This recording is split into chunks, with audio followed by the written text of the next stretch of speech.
Hello friends, எல்லோரும் எப்படி இருக்கீங்க? எங்கள் வீட்டில் ஒரு பெரிய ரோஜா செடி இருக்குது. இதுக்கு வயசு 17. இந்த ரோஜா செடியில் சம்மர் அண்ட் வின்டரில் பூக்கள் அப்படியே பூத்து குலுங்கும். செடி ஃபுல்லாக பூக்களாக இருக்கும். இது இருக்கிற ஹைட்டுக்கு அம்மா ஏணி வச்சு தான் கட்டிங் பண்ணுவாங்க. ரோஜா செடிகளுக்கு கட்டிங் ரொம்ப முக்கியம். அப்போ தான் பூக்கள் நிறைய பூக்கும். கட்டிங் பண்ணதுக்கப்புறம் அம்மா அந்த குச்சிகளை எல்லாம் வேறு தொட்டிகளில் நட்டி வச்சுருவாங்க.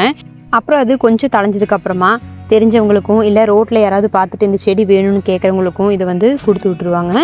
இன்றைக்கி சாய் கிருஷ்ணாவும் களத்தில் இறங்கிட்டான் பூச்செடி நட்டுறதுக்கு. குழந்தைகளுக்கு இந்த மாதிரி ஆக்டிவிட்டீஸ் எல்லாம் கொடுக்கும்போது அவங்க ரொம்ப சந்தோஷமாக பண்ணுவாங்க. ஒரு நாளைக்கு 10 மினிட்ஸாவது கார்டனிங்கில் ஸ்பெண்ட் பண்ணும்போது அது நிறைய ஸ்ட்ரெஸ்ஸை கம்மி பண்ணுதான். இப்படி செடிகளெல்லாம் நட்டினதுக்கப்புறமா டெய்லியும் தண்ணி கொடுப்போம். ஏன்னா இங்கே ஹீட் ரொம்ப ஜாஸ்தியாக இருக்கும். அதுக்கப்புறம் அம்மா எங்கே இருந்தாவது சாணம் கிடச்சிதுன்னா கொண்டு போட்டுவிடுவாங்க. அது மட்டும்தான் நாங்கள் எப்போவுமே பண்ணுறது. வேறு உரமோ வளமோ எதுவுமே கொடுக்கறது கிடையாது.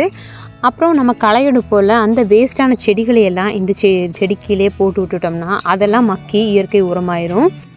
நிறைய பேர் ரோஜா செடிகளை வளர்க்குறதுக்கு நிறைய கஷ்டப்படுவாங்க.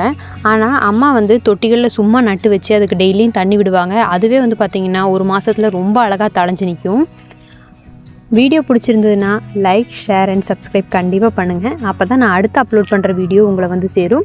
எங்களோட ரோஜா செடியில் நெக்ஸ்ட் சம்மரில் எவ்வளோ பூ பூக்குதுன்னு கண்டிப்பாக வீடியோ அப்லோட் பண்ணுறேன். தேங்க்ஸ் ஃபார் வாட்சிங்.